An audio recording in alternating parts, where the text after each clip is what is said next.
Greg, thanks for joining me. How have you been doing? Where are you talking to us from? I am in the beautiful center of the Canadian universe, Toronto, Ontario. I'm doing Ooh, well.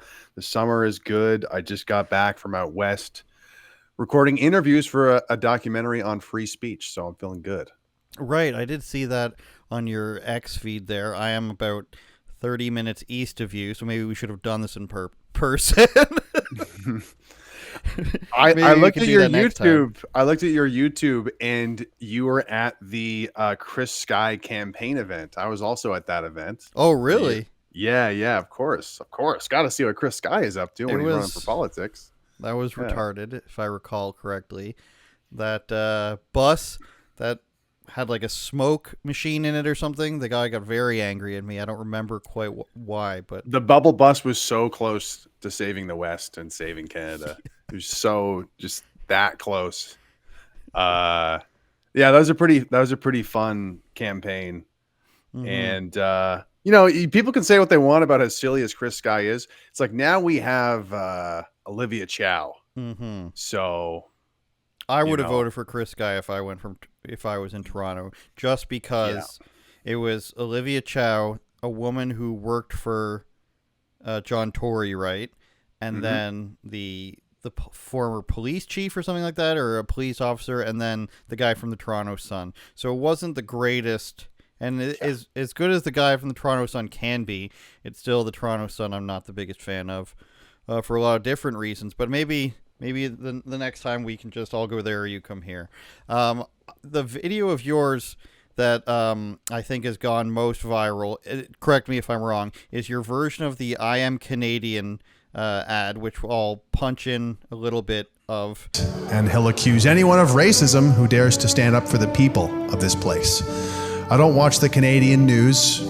I watch American TV, just like you. I think pronouns are gay and land acknowledgements are stupid. I speak English and un peu de français, and if you don't speak either, then you should probably go back to wherever you came from. But it is a parody of sorts of an old beer commercial for Molson Canadian, which I'm not a big fan of. It's a fine beer, but I think for a standard beer, we could do better than that. And it, Shots fired, shots fired. shots Oh my fired at gosh. Molson Oh Canadian. my goodness. But I started the video and I was like, this is going, when I first clicked on it, I was like, this is going to be some lame Gen X humor where he just swears and it's not really that funny and it's going to be off key and he's not going to say certain things. And then I watched the whole thing and I thought this was awesome. This is exactly Yes. what most people are thinking. I talked to anyone I know, they're thinking all these things about immigration and about the economy and what Canada actually is. And I'm glad it wasn't. And what I describe as Gen X humor is this sort of I'll say something and then I'll swear a lot and then I'll tell everybody that I don't actually know what I'm talking about. Very Bill Burr-esque. I don't actually know Mm. what I'm talking about because I'm not a politician and it ends up helping nobody. But what you're saying, I think, is what everybody is thinking right now in our country. And I want to ask you, kind of what gave you the idea to do this, and what made you come up with the content. Where are you getting the source for your beliefs and your views in Canada right now? Yeah, so that was a very iconic ad, right? That people would even look to as their definition of being Canadian. We're not America. It's pronounced Z, not Z. And this, of course, was always very silly to me. I mean, that being said, I was guilty myself of like, yeah, the beer commercial. That's who I am as a Canadian. But as I matured as an adult and also as a political being, I thought, man, this is pathetic. And then, of course, a week before I posted mine, it was posted by Justin Trudeau, I believe, or like the Liberal Party sort of Twitter account posted a new version of the ad with the same actor, by the way. Hmm. And in this case, it was just overt political propaganda coinciding exactly with the conversation around Trump tariffs in this election cycle. And it was just disgustingly, propagandistic in terms of just like supporting the liberal government basically in all of their edicts. Um, and yeah, it kind of started with, oh, let's do my own version of that. Canada is not a beer or a Tim Hortons. It's not a sport, guys. Let's start with that. And then, of course, it's getting into, I think on the right wing, there's sort of this division that's happening between economic first people, I call them, and also like actual Canadians first, people first. And this further right faction that will always ask the question, like, what is a Canadian? And with mass immigration and demographic change, and we are seeing it in the news every single day, it's actually unavoidable now. I even got calls from friends from high school recently who are like, bro, I just started watching your content. I know I haven't disagreed with you in the past, but like, yeah, there is a lot of brown people in Canada right now, and it's becoming unavoidable. And so, yeah, like that is obviously something that needs to be talked about fundamentally. Like everyone on the right wing who kind of like makes the economic arguments, I'm so tired of that. It's not actually getting to the root of the main problem. But I don't know if I'm really answering your question here, but essentially that piece was, I tried to touch on all the kind of things that anger me. When it comes to that content, it's always like things that piss me off, things that I want to call people out on, and also to really try to, reinvigorate the sense of Canadian nationhood, a nation being people with a shared ancestry. Imagine that. Imagine that. I always like to make the comparison to Israel and Zionism. It's our right for our people, for our homeland. Absolutely. Can I have that? Oh, no, I get called a white supremacist when I try to do the same thing for Canada. So how does that work? But anyway, I'm kind of going off on all sorts of different tangents here, but I think I answered your question more or less. Did I? For sure. And shout out Akon. He just had his city be shut down that he was building in Africa, his Wakanda city. Some might call that an ethno state, others might not. I'm not saying that. Can you sort of go over some of these economic arguments? I don't want to put words in your mouth. I talk about this a lot when I interview people, and sometimes they completely know what I'm saying, and sometimes they have a different view of what arguments they have heard, or they just haven't heard these arguments. I think I'm pretty sure I know what you're talking about, but can you clarify which economic arguments in relation to immigration or mass migration that you're referring to that you hear from other people?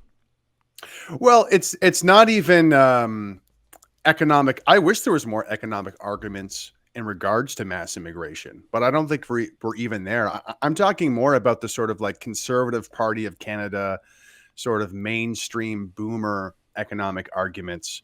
Like when it comes to complaining about the Liberals, for example, a lot of the older demographic who are right wing like to rely on the very sort of simple stuff of inflation, or, Carney's going to ruin our economy even more, equalization payments. We need to build a pipeline for the economy. And I don't even disagree with any of these talking points whatsoever. I think it all makes perfect sense. Like, sure, it's almost like a no-brainer. It's kind of so obvious that I'm just kind of tired of it being kind of the number one thing that people talk about as if it's the be all end all of the nation, when when in reality, it's like, guys, if we become majority East Indian, like, are we even Canada anymore? Like, that kind of need, like, I don't really care. I would rather not have a pipeline for a decade if we could start deporting people. Mm-hmm. Long story short, like I would endure some economic turmoil if we could rectify the radical demographic change that is completely changing the face of our nation. That's kind of where I'm coming from. And it really upsets me. It's so annoying to see all the older demographic who's like, well, we can't be racist. Let's just focus on this economic, easy economic stuff. And it's like, guys, this is exactly why Pierre Poilievre lost, if you haven't been paying attention, because he's not offering anything new or exciting for people. Just axe the carbon tax. We got 3 years of him talking about the carbon tax, and it's flaccid, and I don't like it. And metaphorically, this Conservative Party needs to be metaphorically like killed. Like the politics of this Poilievre Conservative Party needs to be tarred and feathered, metaphorically. It's a metaphor in Minecraft. No lawyers involved. It's wild sitting here listening to you, and we've only spoken for 2 minutes before and now, and you have come to the conclusion. almost all the same conclusions that I have and that many people I know have of different ethnicities. And I want to share with you a story because I think we're best friends already and we're comfortable enough to share this story. Last week, I was at Taco Bell with a friend of mine who is what I say is from an Indian guy from the before times. He's from here. He has no accent. Which will be the basis upon the deportations, by the way. It will be the accent check of who we deport. So we're in there, and we see this black guy wearing expensive clothes, and he goes, "How much you want to bet the black guy's on my side, like the side of like Indian guys?" I'm like, 0% chance. He's like, "Yeah, right," because he considers himself pretty urban. My friend here, and he's like, "Fine, I'm gonna ask him." I'm like, "That's ridiculous, but okay." And he's like, let me ask you something, sir. Would you side with this lovely white friend of mine here moving forward in just a general term, or do you think you more relate to myself?" And he's like, "Oh, definitely the white guy." I'm just like, you see that everybody's sort of leaning the same way. And he's like, "That's true. Everybody is sick of Indian guys." And this is what the black guy says. And I'm like, how come I knew this and you didn't know this? And what I think the disconnect is when we went into this Taco Bell, my friend starts speaking in Punjab or whatever it is to the entirely Sikh Taco Bell staff. Bruh. And they don't see a problem with that. And I had a friend of mine on the other day on this podcast a couple weeks ago that's Brazilian, and he said that he was brought up to never speak in Portuguese in public when they moved to the United States because his parents told him that was very rude. You should be American. You should assimilate. But the thing we're having here in Canada, and especially in Ontario where we are, is we have people that are told nothing when they come to this country. They are brought in insane and absurd numbers that people don't believe when you tell them if they're from a different country. They don't have any idea of the scope of it. And these people aren't told to fit in. They aren't told to do anything. Their sort of idea is, let me go where all the other people who look like me are, which is kind of racist from the other way if you think about it. I'm only going to live where the non-white people are or the non-black people are. And they don't have any inclination to assimilate whatsoever. So what you will get is the loud 18 Indian guys congregating in the middle of an aisle in Walmart, and they don't have any problem with blocking the aisle, and they're talking on their phone in their own language. And these are the sort of the conclusions that I think everyone is coming to. And you have to sort of point to the opposition and say, where is it in terms of these things? Now, Pierre Poilievre and a bunch of the Conservative Party has begun finally talking about mass immigration in their friendly way, despite supporting it for decades now. And something I wanted to remark on when you were talking was, if you have ever seen or met some of these people who have worked for the party, they're overall very nerdy political guys. And I don't mean nerdy in a derogatory sense. That is, well, I do in this sense. I don't speak I don't speak poorly of nerds because I'm like I have nerdy sides of me. Sure. But these guys are not very strong men. They are very much into, I need to be involved in politics for the connections of it, not because I necessarily care about what happens to the country. So I think a couple of the newer conservatives, the Andrew Lawtons, and I think Kean Bexte's dad have come in and they're very willing to talk about this stuff. But that's because the ground floor has been laid already where people are demanding this being talked about. But at the top, you've got Pierre Poilievre, who couldn't have been further from this topic on the campaign trail. He was previously talking about how we can't deport these people on expired work visas. He sat and stood in front of a group of Sikhs a couple of years ago as adult men sat on the ground outside crying to Pierre to let them stay in the country. He's like, there's no way we can deport you guys. And now he's starting to try and talk about it. And then he's got, Melissa Lantsman, who blows with the wind up there. He's got Tim Uppel, who lived on the same compound as a guy convicted of ridiculous crimes, his brother.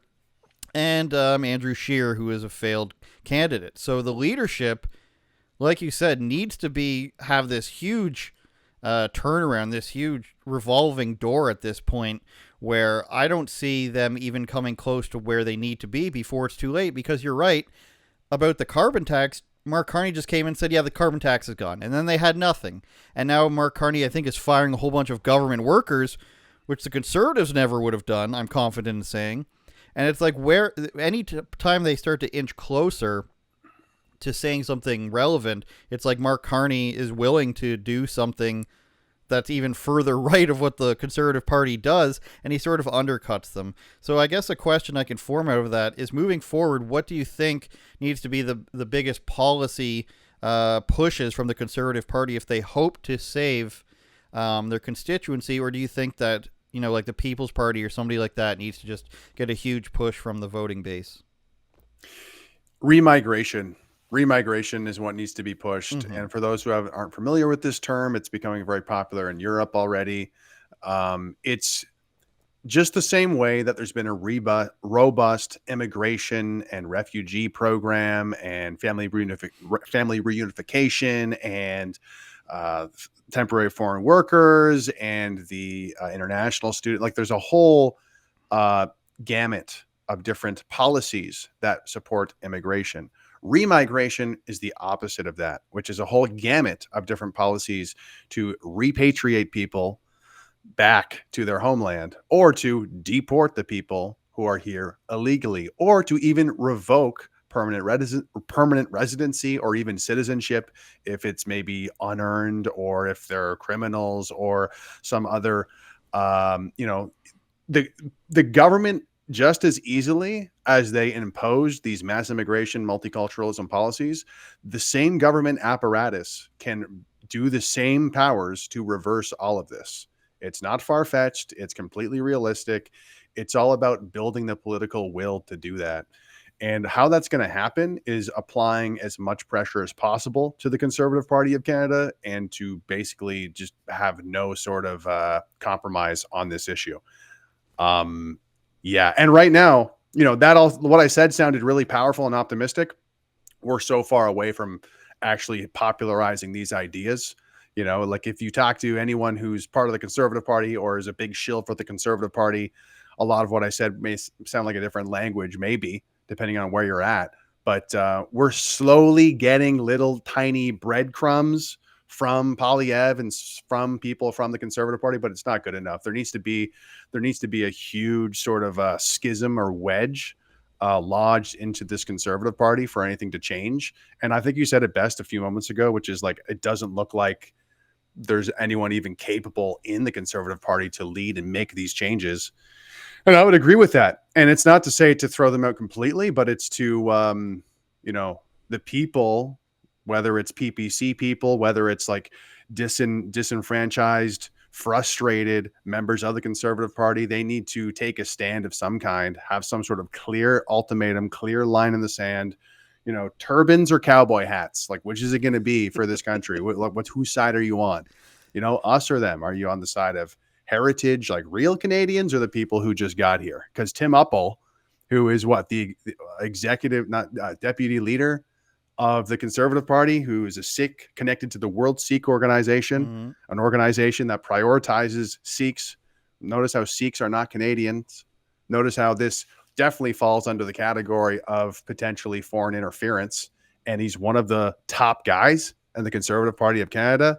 Houston, we have a problem here. And the problem on top of that is, I talk about this. A handful of people that I like in Canada talk about this. But there's a lot of shills for the Conservative Party who do not talk about this. And of course, it needs to be mentioned how bad Poilievre was in this last campaign on the specific topic of multiculturalism and demographic change and post-nationalism. Because this guy is more post-nationalist than Trudeau.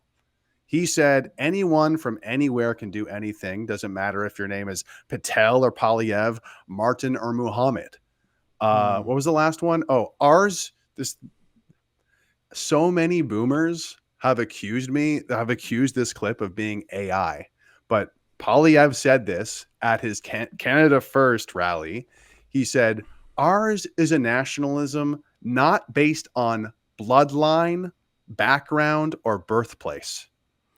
Yeah, and it was even in his commercials. If they don't want to believe a video clip, his commercials said that Canada was a place where anyone can come, and they were showing like pictures of people who aren't from Canada. It's like the Tim Hortons commercials, and I'd like to talk about Tim Hortons and Canadian businesses, since you're from around here as well. But I wanted to ask you, what do you think is the I'm all Starbucks now. Starbucks is the yeah? last bastion of white people in Ontario. It's got a lot of freaks in it, but I was actually talking about this earlier today.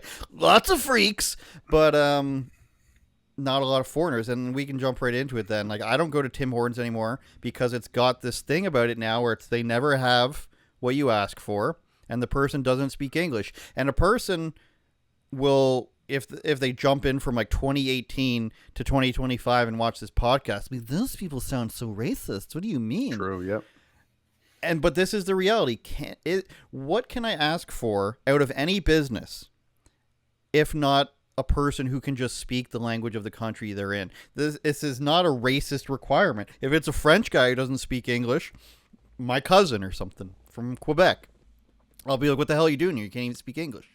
And I'd be well within my rights to do so. But you go to Tim Hortons, you can't understand the person at the drive-thru. They're yelling also, I'd like to point out, through the speaker.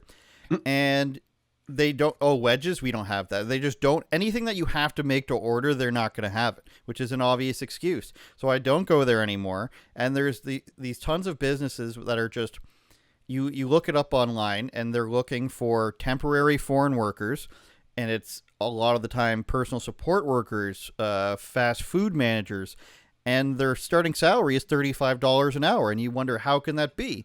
And you start to think about this, and it's a way to reunify their family, or it's a way to get the government to subsidize wages. None of it is good, by the way. Even if you take race and background and immigration out of it, people are hiring people from other countries so that they can pay them less, and that the government will fill in the gap for the rest of their salary, paid for by Canadian taxpayers. So you're paying as a taxpayer to have the government find people or facilitate people to come and take jobs from your teenagers, your recovering drug addicts, your single parents, seniors, or whatever, somebody who's been fired, anything.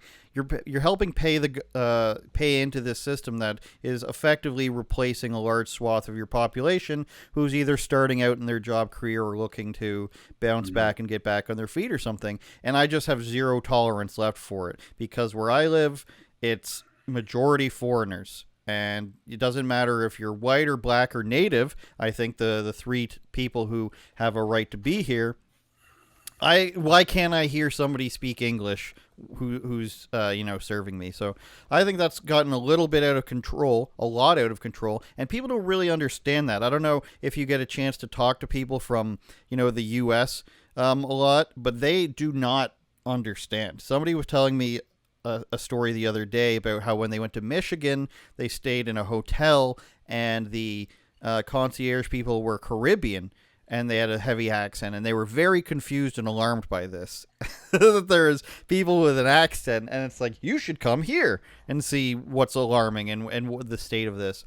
So what do you think is, I know we talked about remigration.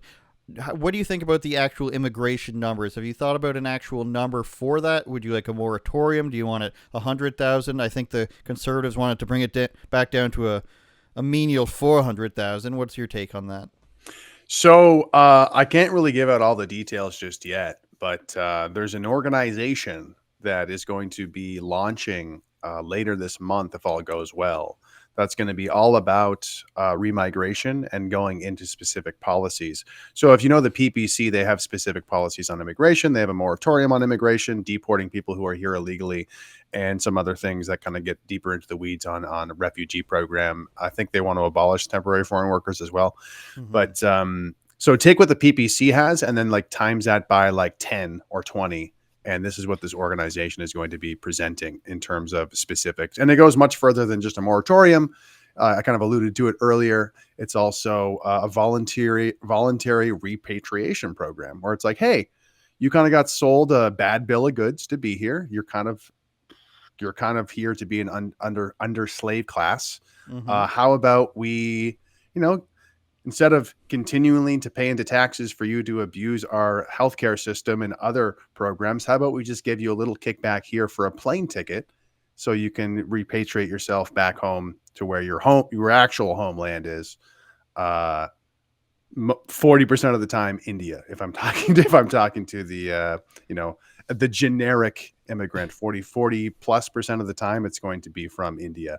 But there's, and this is kind of what it's so important in politics because right wingers seem to always be, especially in Canada, they're always stuck in the liberal framework of the conversation. Mm-hmm. And that's another thing that just needs to die. That needs to be killed publicly in the public square, metaphorically, of course, I mean. But this idea that like being worried about being called racist, like you need to cut that crap out of your psyche completely, cut it out, stop it. It's a way more of an existential crisis here. If you're still worried about being called names, you're not going to make it. Okay. You're not going to make it. And you might say, but I'm not actually racist. We should be. If you meaningfully criticize multiculturalism or the immigration policies or call for remigration or call for deportation or make any sort of meaningful statements, any sort of meaningful confrontation on this topic, you are going to get called racist. By the CBC as well. I was going to say, I assume you're going to be involved in this project, so I'm looking forward to the CBC article about you. Yes, absolutely. And that's when you know you're actually being successful. When you're getting smeared by places like antihate.ca, when you're getting videos made about you by the lovely and talented Rachel Gilmore nice reference. CBC, then that actually means you're doing the right thing. It's actually the best heuristic of if you're actually making an impact. And I've told that to PPC HQ before. And I tell that to people who are still supporting the Conservative Party. If they're not making the headlines of being called names, then there's no progress being made. And just to kind of add to that, because this is something I've harped on for years in the Poilievre era, which was he can't, they would always say, he can't say anything, strategy. He has to be nice to the media. Guys, if he is not going to war with the media, then we're never going to win. Because he's always, once again, most scared about being called racist. Therefore, he's not making any sort of meaningful progress or any sort of meaningful confrontation. He's not saying anything. So that we like saving the nation coincides with going to war with the mainstream media in Canada and getting mudslung at you and all these like silly names like racist, which are really holding less and less water. I think. Would you agree that Canadians are caring less and less about being called racist? What are you seeing in your experience? I'm seeing in my truth, Greg. What's your truth? My truth is Tell me your truth. That everybody of every background has had enough of foreigners, frankly. And it sounds so weird to say because it sounds like when the Simpsons were like, you know what the problem is? Illegal immigrants. And it was supposed to be this big joke because it wasn't really a problem. But it's just like my experience in the Taco Bell and how much I love Taco Bell, but I can't go back to this place, this location anymore because it's all temporary foreign workers. They assume that because, we're well-wishing that everyone's going to like us. But, if, blinged out young black guy wearing slides and a fancy woman's purse is agreeing with me because he's had enough of, the Indian and the Punjab and the Sikh and the Filipino immigrants being completely everywhere, speaking their own language, you're not winning over anyone. Think of how I only have a few native friends, but think of how the natives feel. And I'm not a panderer to the Cherokees nor the Chippewa, particularly, or the Micmacs, as my dad likes to claim. Edgy. His edgy heritage. take. It is. Thank you. Imagine how they feel about any grievance they've had over the year where they're asking for $1 billion or $10 billion from the government to siphon into the 10 chiefs or the council of their tribe. And how many times they've rejected, especially under Trudeau, does not like the native population very much. And then you've got billions and billions of dollars going to people coming into this country who aren't from here. At least the natives can say they're from here. And given all this stuff without any question at all. It's fine, just come in. How many disabled people who are above the age of 70 from another country can we accept sustainably? And that was a Justin Trudeau 27 policy where he said, bring on the disabled people from other countries, we'll absorb them into our medical system, which is completely fine, by the way. And no matter how much money we give to it, it just keeps getting better. Imagine how much of how they feel, and then the people that I actually know in my experience about how we all feel about how retarded it is. You get people coming here, they can afford somehow a $1.2 million home with 2 Teslas in the driveway or a Mercedes in the driveway. It's all on credit. And when they run out of money, the person whose name that's under is going to leave the country. And these are real things that happened. You can look up things like cars being left at airports or cars being left in parking lots because the person has fled the country when their lease is expired or when the tax man comes a running. And my experience is that everyone's had enough of it, and they all sound like you, and they all sound like me.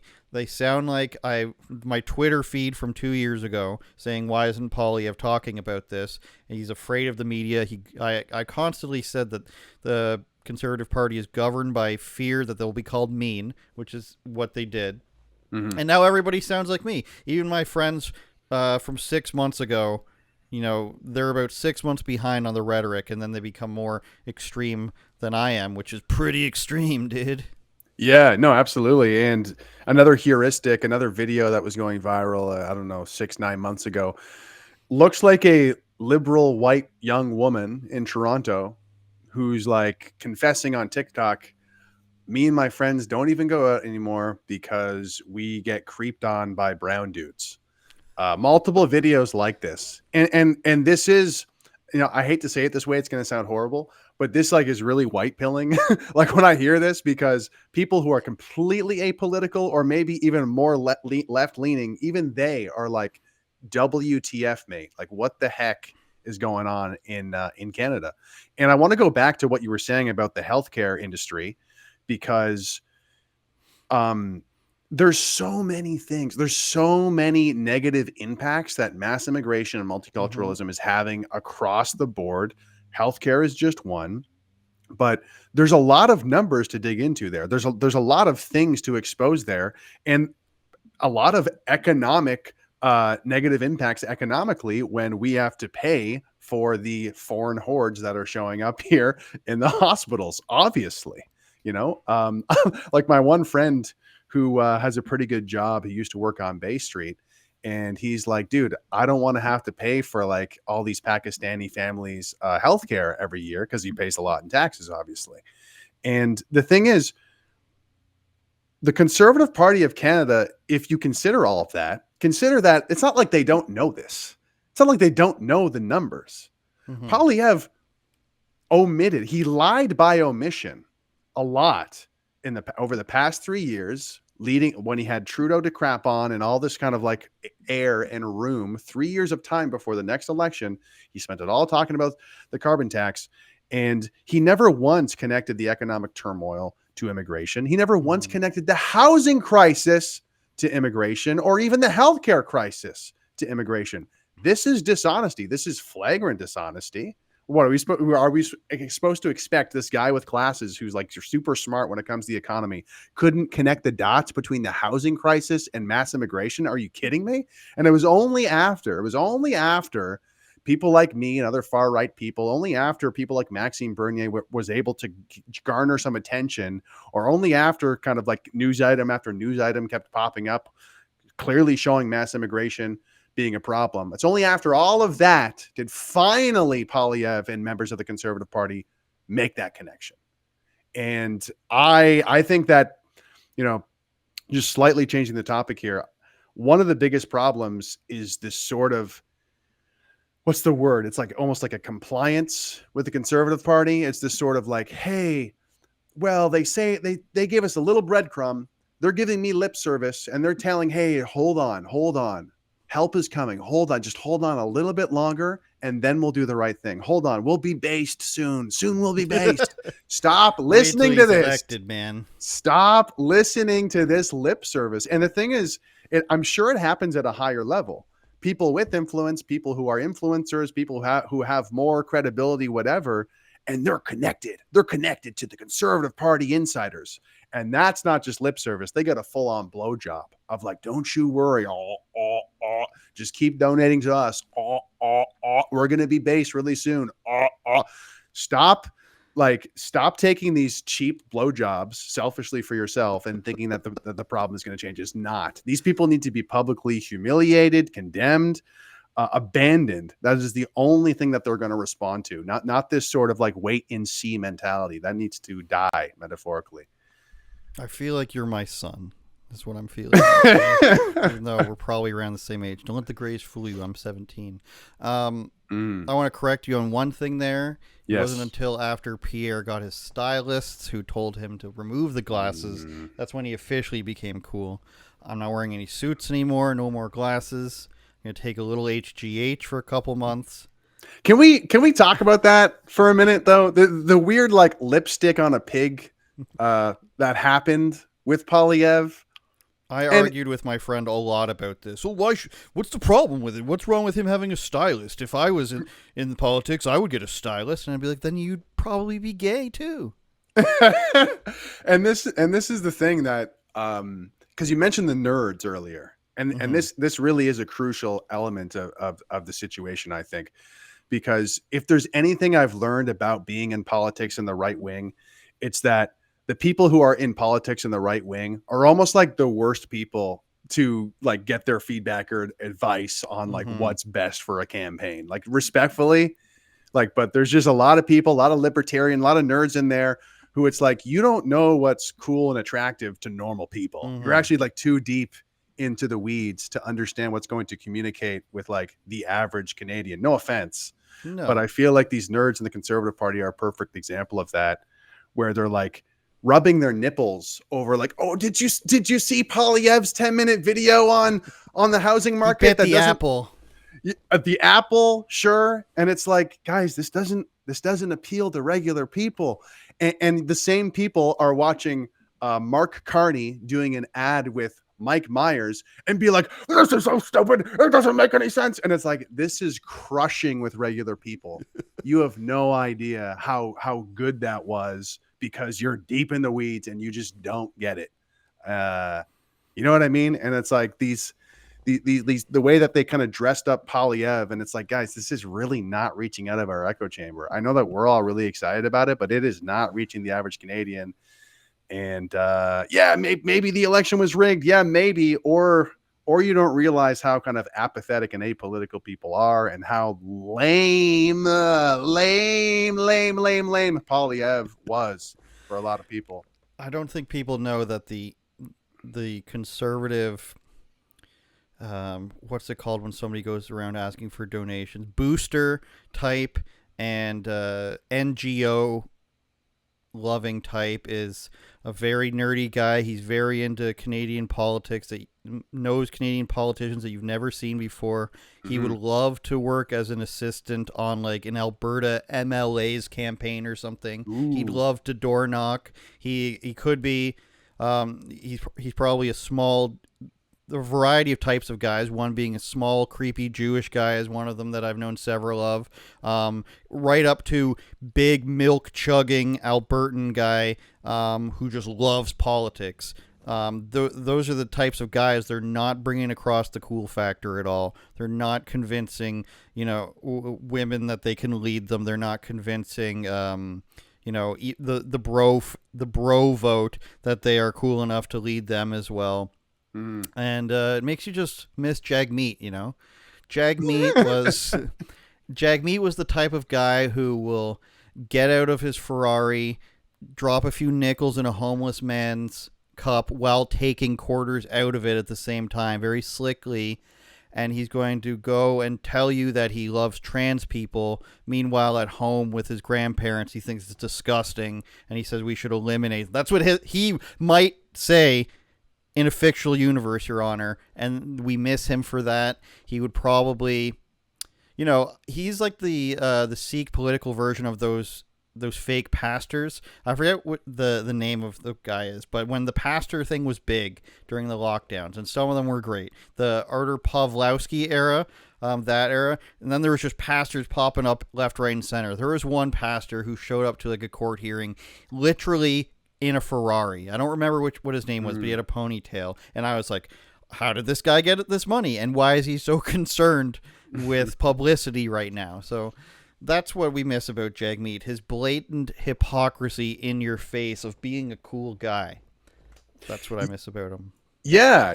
And a lot of the time I I appreciate Jagmeet, and I complimented, kind of ironically, Rachel Gilmore earlier, but like in a way, I'm kind of serious in that these people do have an appeal to the average Canadian that should be respected.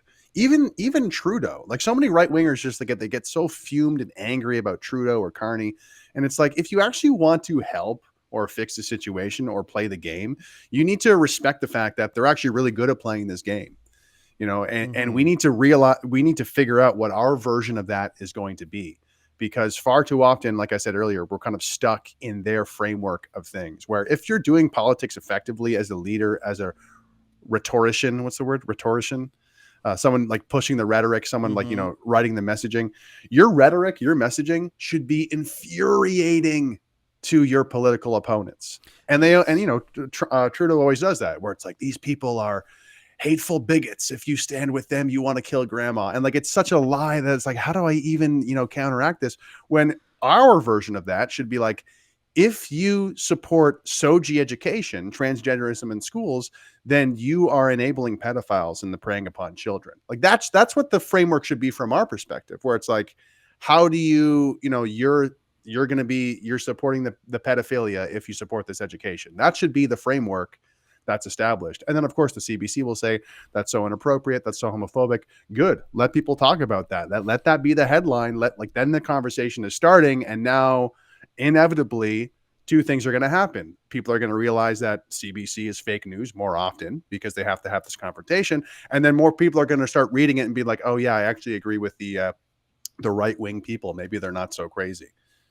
It's something that happens a lot when there's something published about a hate crime or something about a hockey player being homophobic. They don't actually publish it, what is said, because they don't want you to know actually what it is, because then you'll realize it's not as bad or not quite as even in the realm of what they painted it to be. But on your point of not caring what these other people think or wanting to being over the target if they're having this reaction to you, I think more people need to start thinking in the terms of, well, it's been 10 years of people calling you racist and a Nazi and wanting to throw you in jail and freeze your bank account and all these other things.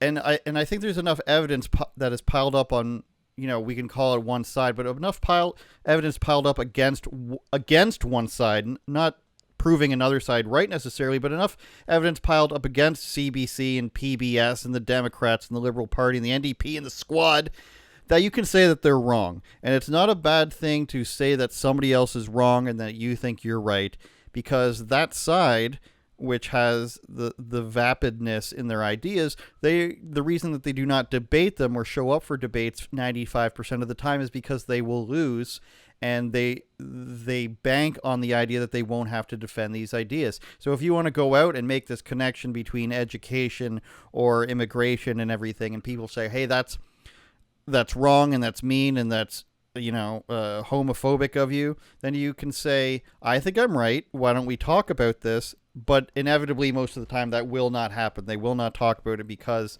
2 or 3 questions deep is already too much. You have a conversation with some people. There's an interview I did, I think last summer, with a guy, and I said, do you think there's too much immigration here? And he said, no, we can just build more houses. And my response is like, well, can you build can you widen the roads? Can you build more hospitals? How long does that take to build more schools? And he says, well, why do you need a house? What's wrong with having an apartment? And I actually had a person that I was interviewing next to me and said, do you like having a lawn? And she's like, yeah, I like having a small to medium-sized lawn. And he's like, you don't need a lawn. What do you need a lawn for? You can fit more. This was a serious. He was a green-haired guy who was apparently on TikTok. I don't remember his name. People can find it on the channel. But he was very pro-liberal government. At least he was willing to have the argument. But you get 1-2 questions deep and his argument implodes and he just falls back on, this is what I'm going to tell you what it is. You don't get a lawn anymore. I'm taking it away from you, which is kind of what they're doing in Toronto, isn't it, Greg? Where they're having these policies where it's like if you have a multi-unit, like they're encouraging people to turn rental properties into multi-units so they can shove like 6 or 7 families in there or something like that. Yeah, I think they changed the zoning, I want to say a year or 2 years ago, to be able to change like what was used to be a duplex into like a quadplex. So like they're kind of reducing the square footage more and more and more in the zoning, so you can pack more and more immigrants and Indians. Sorry, more and more tenants into a single domicile. Oh, this is Misspoke there. racist. Yeah, and I mean, one thing on top of that too, because I mean, we're talking about the economic part still, sort of, and you know, I remember someone was telling me that you said earlier, like the infrastructure isn't set up for this either, in terms of the roads, in terms of the transit, and I've even heard in terms of the sewage system. So when you have a bunch of Right. houses No, in that's a good Brampton point. where it's made for a 5 to 6 person home, when you have like a dozen to like almost 20 people living in a home using the same sewage system, plumbing system, that actually backs up the entire infrastructure of the entire sewage, like in that neighborhood, for example. So like we are facing problems we've never seen before. And a lot of the time, and similar to like the Tim, back to tie it back to the Tim Hortons thing, it's like, if have you ever seen these TikToks where I think it was like this young white woman finally got fired, and she did this like quick TikTok like expose to be like, Mm-hmm. they're reusing the coffee grinds, they're like using old moldy stuff, like they're cutting all of these corners. To me, as like, it makes me feel like such an innocent, like white child almost, to be like, who would do this? What do you Mm-hmm. mean? Like, isn't there like standards of the Tim Hortons Corporation? Like, who would even find it in their mind? A scammer would do that. Oh, a scammer. Okay. I didn't know. I've never had this like scamming mindset. Like this shameless scamming mindset. And again, it's hard to talk about this without sounding very racist, but at the same time, it's like, I don't know how to explain this phenomena. I'm noticing these patterns, and apparently I'm not the only one. So It's not even everybody who is not a recent immigrant agrees with this, though. Is the thing. Like, you might not see it, you might not, CBC or CTV PowerPoint might not have the edgy black guys that I know on, but they exist, and they're saying the same thing. And something I wanted to point out with the too many people in a home problem, it also, first of all, the roads weren't built wide enough to begin with for the normal population. They was like, 3 lanes, that's enough. We'll build buildings right next to the highway. We'll never need to expand it. It'll be fine. That was a mistake, 70 years ago or whenever it was built. That's right, 70. But regarding the too many people in one house, you also run into a problem with property taxes and how many children are how many houses pay into a schooling zone to keep a school, working properly, or to erect a new school. If you have, 2 families living in a house, this is only one set of property taxes being paid. And if they're sending an exorbitant amount of children to a local school, and there's 50 of those houses, all of a sudden you've got way too many children for a school to run properly, and they don't have, in a just society where the taxes are distributed evenly or properly, whatever that looks like to you, you would have enough money from the local taxes to properly take care of the school. But you run into huge problems with that. And like what you said with the sewage or even electricity, when you have, as opposed to 4 people living in a house, you have 12, well, all of a sudden you sort of have to triple somehow the capacity that all these services can deal with. And it's just not really that possible. If every house has 4 cars as opposed to 2, well, the roads are going to wear out twice as fast, and you're going to have a lot more potholes, and you're going to have a lot more repaving that needs to be done. If you have 20,000 children in a certain area, well, your public school is going to have a lot. This is a huge problem that nobody talks about, the garbage. And I'll let the audience at home pinpoint at who's responsible for this, so they can come to their own racist conclusions. But the amount of garbage in my neighborhood is unlike I've ever seen in my life anywhere that I've ever traveled. Now, granted, I live I think that the garbage collects at the end of the street from improper recycling. This is just another problem of, you didn't grow up in this place. You're not familiar with how things work. the recycling is packed in so poorly that it's just going to fly out of the recycling bin and flow down the street. But another problem is that a nearby school, they don't have any garbages. Where does all the garbage go? On the ground around the school. It's disturbing. It's disgusting. I don't know why the school board puts up with it. I don't know why the local governments put up with it. But you should take photos of that. That's like crazy, potentially viral content, or like people need to see that. I'm guessing you haven't traveled to India before, because you said correct. I do not wish to travel to India. I saw a video the other day of 3 African guys just talking about how great India actually is. This is what the internet shows you, but they're not showing you this, as they clearly were not in India. These were guys stepping into their backyard. But there's enough videos out there to prove. What is it, that game that people play now? Deep into the internet now, where they just pick a spot? India.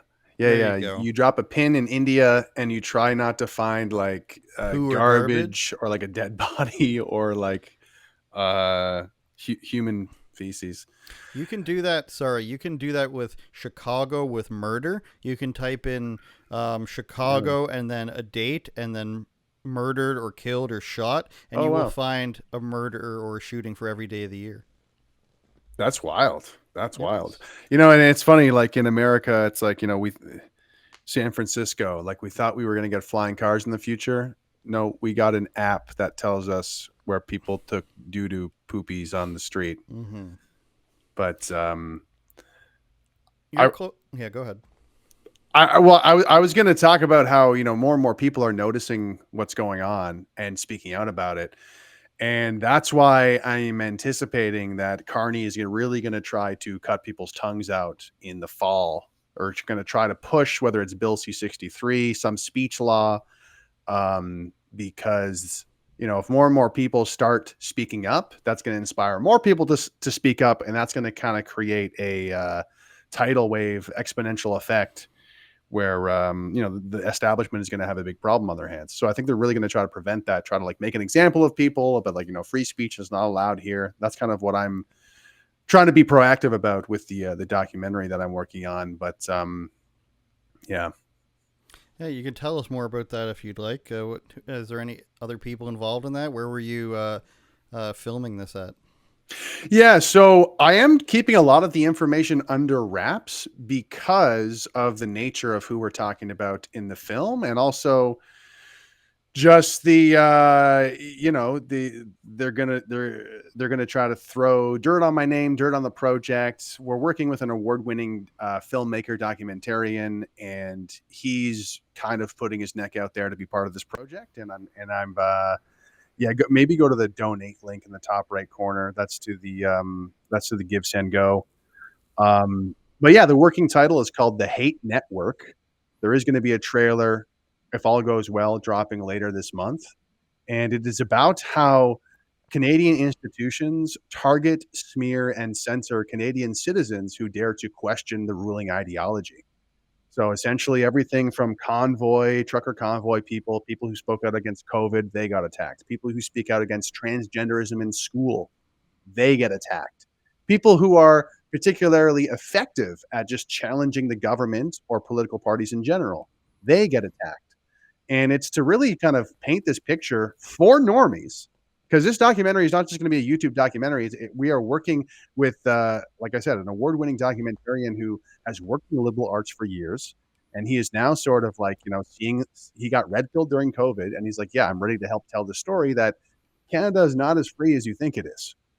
And essentially, there's a lot of great case studies of people where it's like, yeah, if I have this opinion or this opinion, I get totally messed with on various different levels, various different vectors of attack.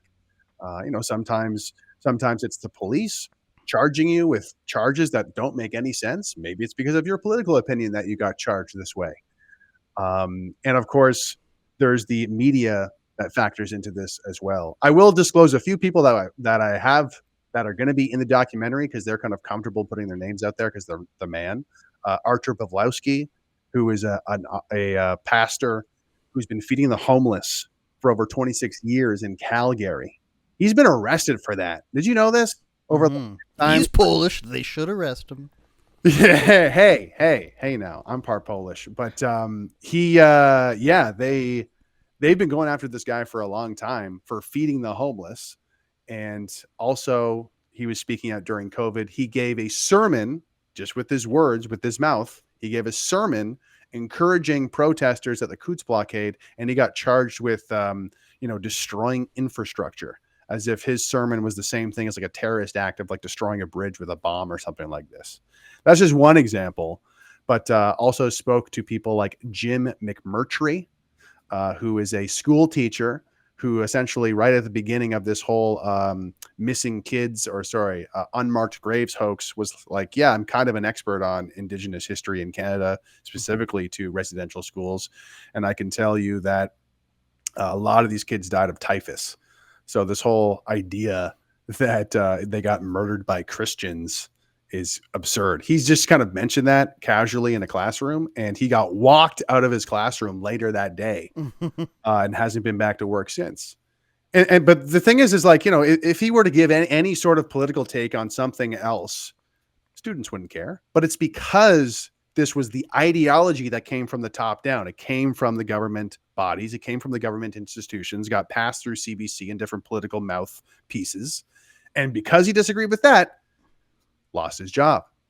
And like, this is a very consistent pattern. And of course, in the documentary, we relate this to the 20th century, to authoritarian regimes that would do the exact same thing. If you oppose the ruling ideology of this authoritarian government, you're going to get crushed in various ways.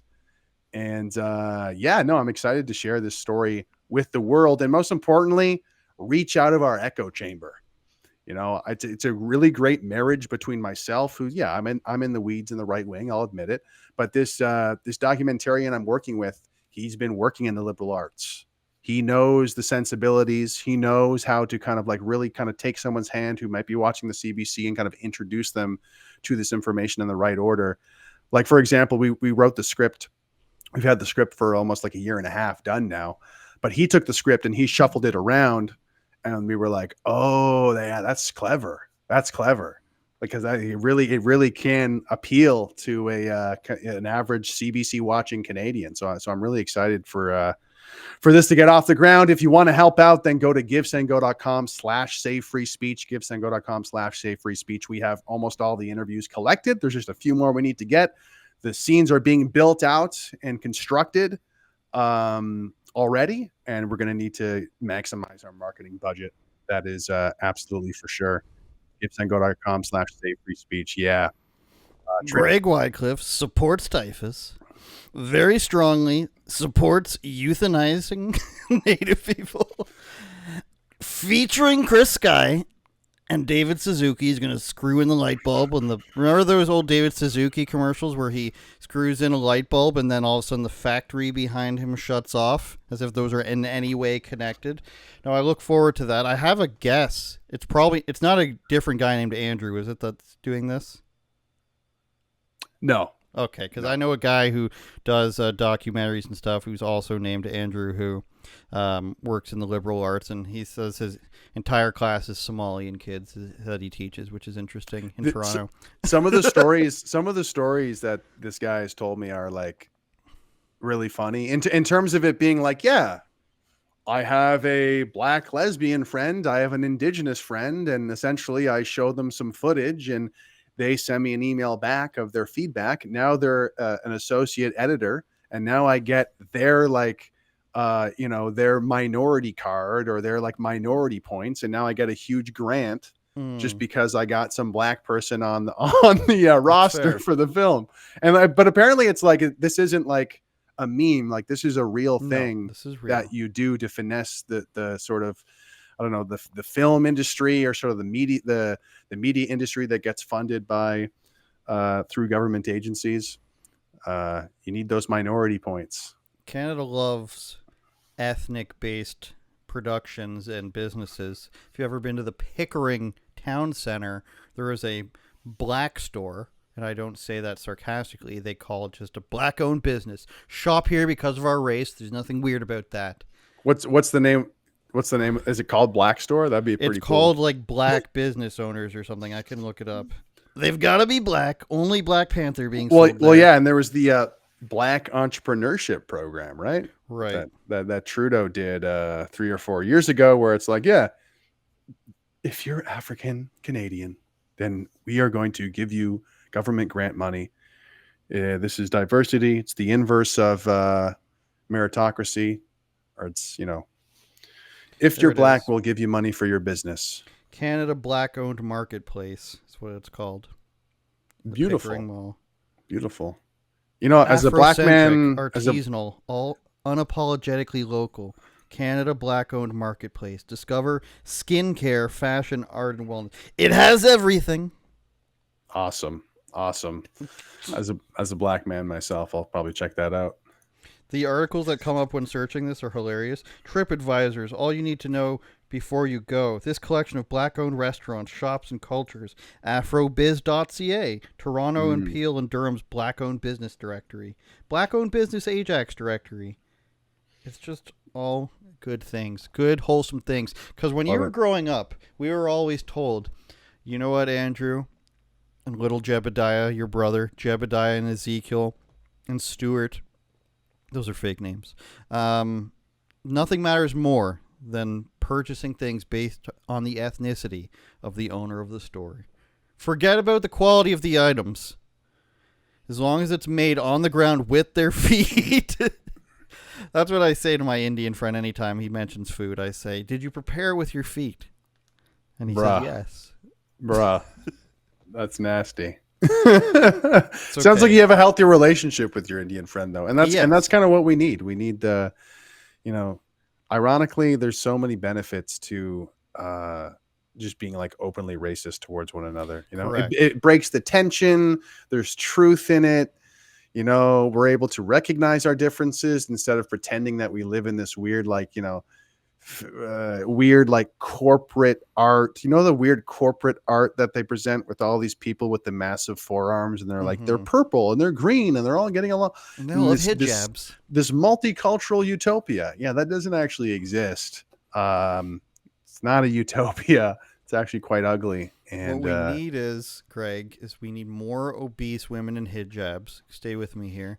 More obese women in hijabs to line the aisles of the thrift stores, leaving their carts in the middle of it whilst talking loudly on the phone, whilst wearing makeup, wearing the religious garb that says don't strive for attention from men, but also wearing makeup and fancy clothes.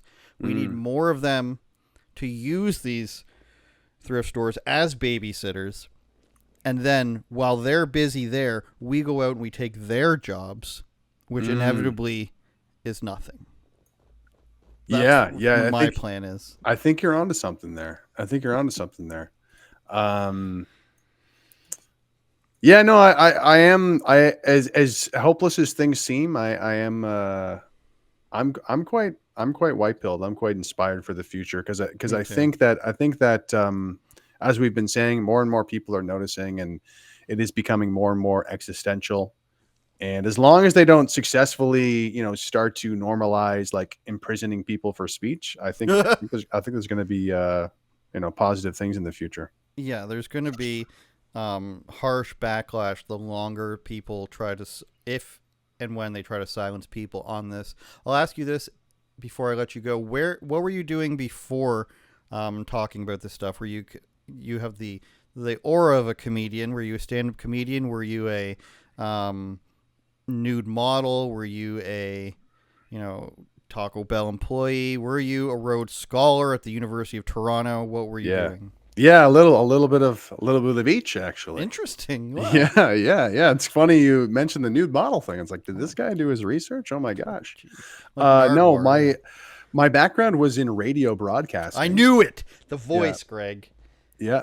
I went to Radio Fanshawe College, right here. Wow. 2-year radio diploma. Great program. They probably wouldn't want me endorsing them right now, though. I'll endorse 96.9 Radio Humber, where I went to radio school as well. Let's go. All Mortal right. Enemies. Yeah. You guys still have your license, right? I don't know anymore. That was a long time ago. Yeah. I think a couple of the only radio schools that still have their actual license to broadcast on the FM dial. CIU2, right? Anyway. Or is that, no, that's U of T. Never mind. No. I don't remember what it was. 96.9. Anyway. I don't remember. 106.9 The X. Shout out London, Ontario. One time. Let's go. The X. Yeah. Sorry. Welcome But back, everybody. It was an all Canadian station, by the way. Welcome back to 96.9 FM. That was it was before Drake, who was it going to be at that time. That was, I don't even remember any. Keisha Shante with some shitty song, followed by Sum 41. But it was never actually the good Canadians they wanted you to play. It was like the worst Canadian bands you could think of. yeah, CanCon's a bitch, man. They're like, oh, this obscure Canadian song again. Damn. Thank God for The Weeknd, Justin Bieber, and Drake. That's right.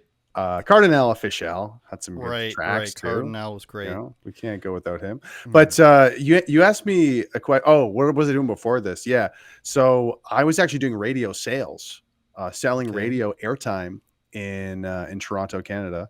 And what's funny at Toronto, people make fun of me because I don't say Toronto. Sometimes I say Toronto. Wow. But wow, right? Yeah, can't enunciate. Yeah, I need to be deported, maybe. But just a quick sidebar, because this kind of answers your original question, like, well, how did I get into politics or whatever? I got drilled into me at Fanshawe College. Don't break the CRTC rules. And then when I was doing sales at Evanov Radio Group in Toronto, they're like, don't break the CRTC rules. If you're selling airtime for the election campaigns, you need to sell at the same rate card. You need to sell at the same rate to everybody, or else you break the CRTC rules and we're going to kill you, metaphorically. And then this was my big red pill moment when Faith Goldie ran in the mayor campaign in 2018. She paid a bunch of money to the AM station, like $20,000 for ads to run a campaign. And they're like, we can't take your money. We can't run your ads. She was given no reason for this. And so that's a fail. I'm like, okay, so the CRTC rules don't matter if you're like have the wrong politics. I'm like, that doesn't sound like a real democracy to me. And then on top of that, CBC usually holds like a debate during these election campaigns. And that year they were like, oh, we're not going to hold a debate this year. And it's like, you're the public broadcaster. You're supposed to like ensure that the public sphere is maintained to have a fair conversation, blah, blah, blah. But yeah, then I did sales. Moving on. I did sales I did marketing and sales. I did business development for a video production company. And then in 2019, I decided to run for the PPC as a candidate in Parkdale High Park. And then COVID happened, and that freed up some time for me to collect government checks and shit post on the internet about COVID. So that was kind of where my creative endeavors kind of blossomed.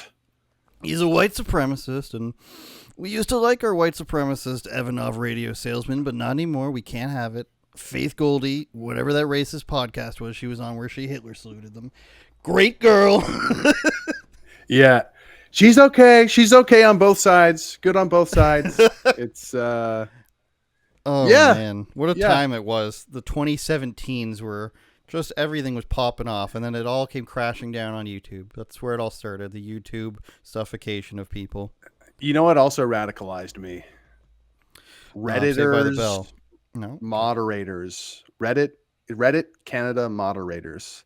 Like the sort of banning me, controlling the conversation on every single Canadian subreddit. I saw this like clear liberal bias that was just so overt and like disgusting to me that I just found it so sickening. And I'm like, if this is any reflection of like where society is going, like, oh my gosh, this makes me want to throw up. These people are insufferable. Sick. Yeah. By God, he's sick. But yeah, I'm happy to say I've basically haven't been on Reddit since 2018. I don't think. It's good to get that shithole.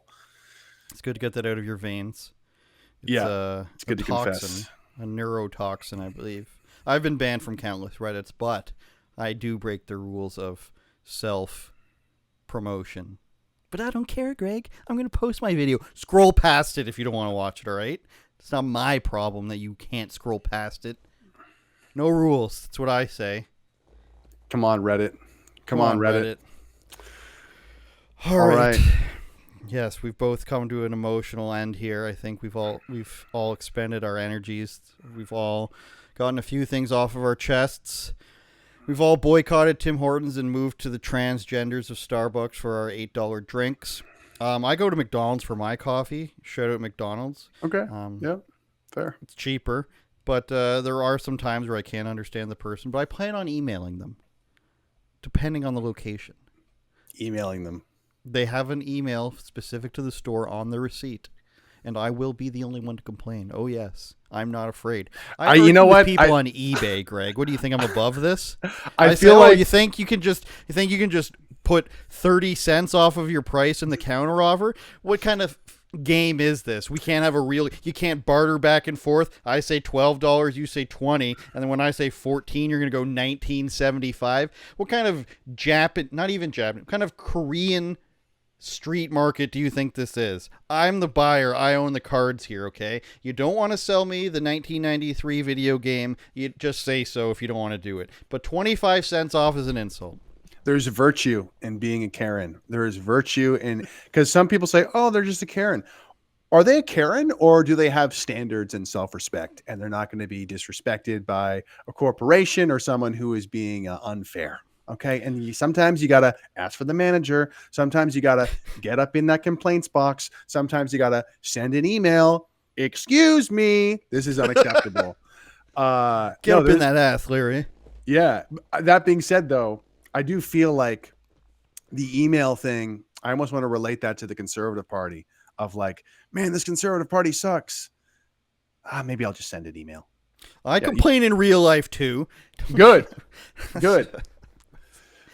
I turned that around on you, didn't I? Yeah. We're going to run into a problem here. We're going to have to create a video where we just go into dozens of businesses and find something to complain about and then call them racist.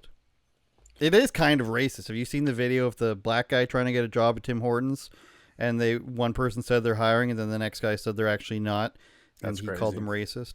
I love that. Before we go, I do want to ask one last question, because this is really important for the future of the nation. I think it might be the most important question.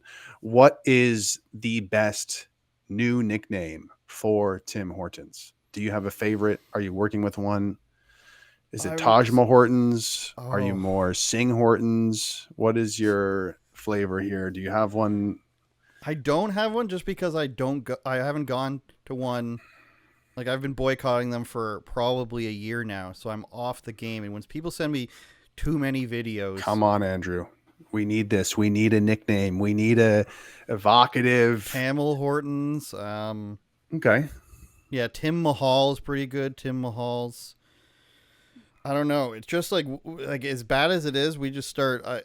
I don't want to be recorded saying this, but I can tell you afterwards. Everyone I know just starts referring to these things in like 4chan or 8, whatever the chan is terms now. People's tolerance for not just, relating it to excrements or relating it to foot making of things. That's where people are at this point. It's very sad. I condemn it all. I do. Slur Hortons. Essentially. Slur Hortons. I'm not even white, okay? I'm Italian, Serbian. Okay. Any culture with gypsies, that's what I am. Nice. Gypsies are a huge problem. That's another podcast. I watched a movie, and I'll leave you with this, where the gypsy powers are so strong that if you kill a gypsy on your land, they curse your children. You have to bury the gypsy's body off of your land, or else. This was in a mainstream movie. I forget the name. I'll find it. But a mainstream movie, a literal gypsy monster came and tried to kidnap the children. Gypsy lore. Look into it. It's good to know. That's really good to know. Thank you for sharing that. Greg Wycliffe, 96.9 FM, Humber College Radio on the ones and twos. Thank you, Greg. We look forward to seeing you IRL someday. Anything else you want to say? No, thanks so much for having me, Andrew. And it's great to hear somebody who is talking about the importance of demographics change and not being afraid to be called mean for it. We need more of that. So thanks for having me. Of course.